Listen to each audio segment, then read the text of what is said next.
اطيب عنبه ممكن تذوقونها بحياتكم، بعدها ترى حاره وشوفونها هيك خفيفه بالمانجو، كلش هوايه طيبه والطعم مالتها خرافي. تتذكرون من نشتريها العنبه الهنديه اللي تصير بعلبه قزاز؟ هي هاي الطريقه مالتها.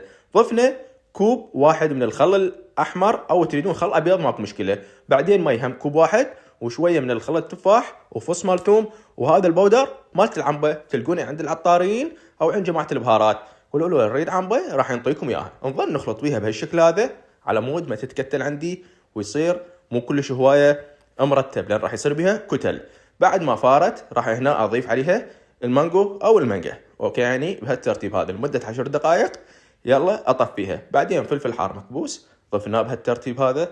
اي شيء عندكم يخص الطرش تقدروا تضيفونه، راح ينطيها نكهه خرافيه. بس هذه هيك على مود تطلع لكم العنبه الهنديه الحاره الاصليه بهالطريقه هذه. واكيد ما ننسى نشيل هاي كل الزفره اللي تطلع من فوق. وسهمكم الف عافيه.